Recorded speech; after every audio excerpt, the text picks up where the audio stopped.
Good afternoon. Forgive me for being a few minutes late to this daily update and press briefing. I wanted to collect my thoughts, have an opportunity to listen to the President of the United States and his press conference, and candidly do what so many of you are doing, and that's digest the moment and try to reflect on the world we're living in, not just the state of California, but the state of America, the state of race relations, the state of mind that all of us are struggling with at this moment to reconcile our ideals and the reality that so many experience each and every day. I come to you almost each and every day talking about values, talking about principles that transcend. It's a point of deep pride for me as a fifth-generation Californian that I live, like 40 million others, in the most diverse state in the world's most diverse democracy. It's a point of pride, and it's also a point of privilege, because I often reflect on the fact that this state is, in so many respects, America's coming attraction. The future happens here first. We talk in universal terms in the state of California, 27% of this state being foreign-born, a majority minority state.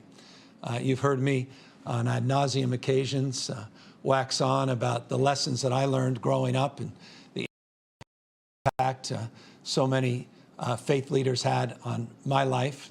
Father Cause at Santa Clara University reminding us that the Bible teaches us we're many parts but one body. And when one part suffers, we all suffer. It's reminded those words today, yesterday, day before, as I reflected in a very poignant way on what happened tragically a few days ago to George Floyd, when my kids grabbed me before I got out of the car coming home. They were in their pajamas, my 10-year-old with my wife's cell phone in hand. And somehow she had gotten onto TikTok, and she was teared up. And she wanted to talk to me about this incident. And she had the video on this TikTok of a police officer, a white police officer's knee was at the neck of a young man who was desperate to breathe. And my daughter wanted to make sure I saw it. And she was trying to reflect, 10 years old, on what it meant. And here she was tearing up because she knew it was wrong. My son, 8 years old, said, "It's not just wrong, Dad. It's worse than wrong." He said, because bad people are supposed to be bad, but good people are supposed to be good. That's what makes this wrong. And no sooner did he do that, Dutch, my 4-year-old, said, "That's not right, Hunter. Police officers are good people," and he ran away. My daughter, Brooklyn, true story, by the way, my daughter, Brooklyn, just started to break down completely and ran away herself, said, "I can't talk about all this." That's before I even walked into the house. 4 young kids trying to come to grips with what millions of Americans are trying to come to grips with.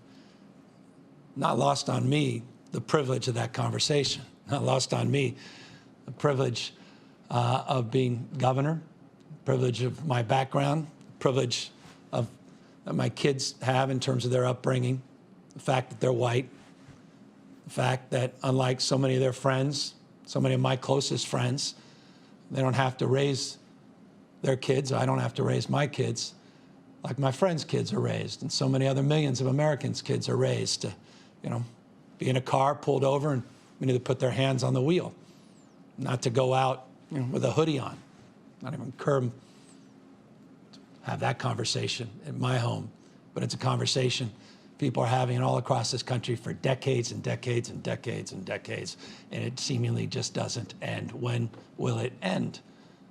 Here we are faced with that question yet again in deep and profound and emotional ways. And you start to appreciate, I've been in an elected office now, that program passing a law, you're not solving problems. You got to change culture. You got to change people's hearts and minds. It's not just laws on the books. We have got to fundamentally change who we are and recognize what we're capable of being.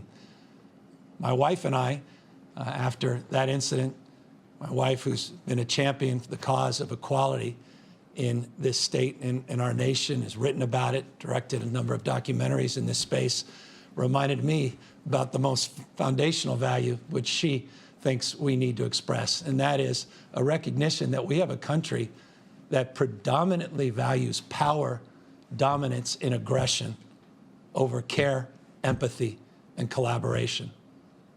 That the predominant values we seem to be so attracted to as a nation, they're not serving us anymore. Power, dominance, and aggression over care, collaboration, and empathy. That struck a chord with me. She's been saying it for years, but it strikes a chord at this moment in particular. And I think we would all be wise to consider that we have the capacity to be more caring, to be more empathetic, and to be more collaborative. And so this moment weighs heavily, I know, in the hearts of so many. There's deep anger, there's deep frustration, there's deep fear. And I can attest to that, but only intellectually. One of my oldest friends, Derek Smith, he just sent me a picture of his son, who I knew since he was born, who just graduated from USC. That same kid, no less than 4 years ago, before he was graduating from a high school in Marin County, was pulled over by the local sheriff for no other reason than he was driving with his brother in a car, and he happened to be black.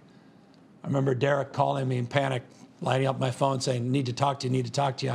And I said, what's the problem? He goes, I need you to call the sheriff right away. I can't take it anymore. And he starts tearing up.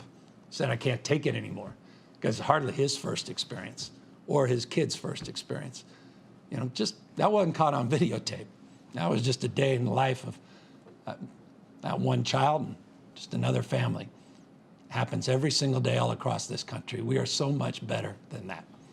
And so I sit here deeply humbled, a bit emotional about this moment, and deeply resolved to try to meet it head on and try to do more and do better.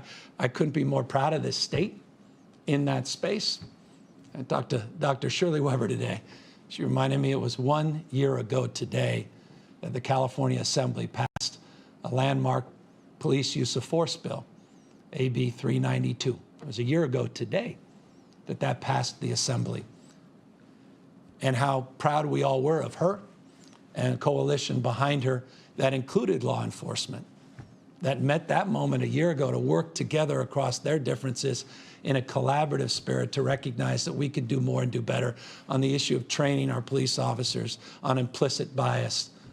And we could do more to provide the support and resources to truly train our police officers, not mandate certain things without supporting that change of behavior.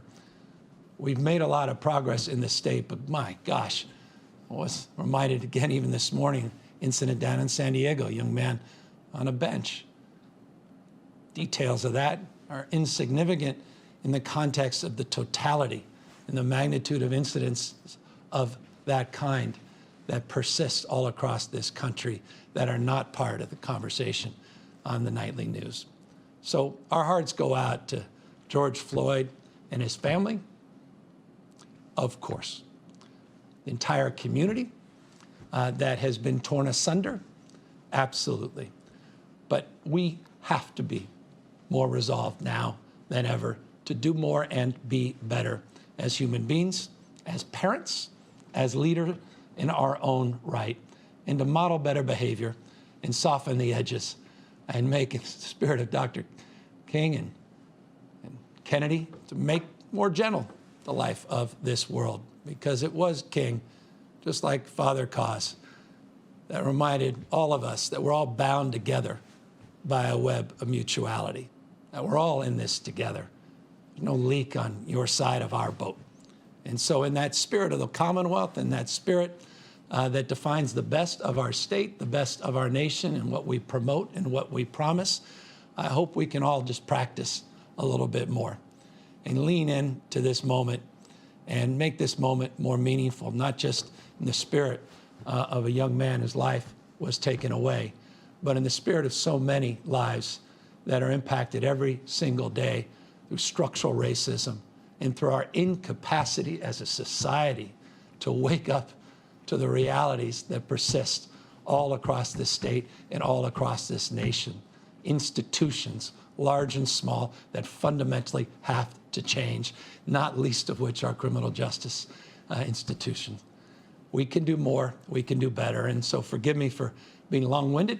There's no script here, for being a little circuitous in my comments and perhaps commentary, but I would be remiss if I just didn't express, as a point of privilege, a point of view, again, humbly, with a deep recognition that we have a lot of work to do, and I'm resolved to doing that work with each and every one of you, and to bring people together at a time when we so desperately need people to focus on what we have in common.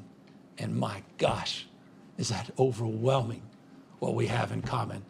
And so let us commit ourselves to that in the spirit of this moment and of the spirit of this weekend, where I pray that all of us that want to express ourselves do so thoughtfully and gently, but forcefully in terms of expressing themselves as they should and as they must, so that we collectively can not only hear your voice, but we can resolve to do something with the lesson that we learn if just we take the time to listen, finally listen, and do more and do better.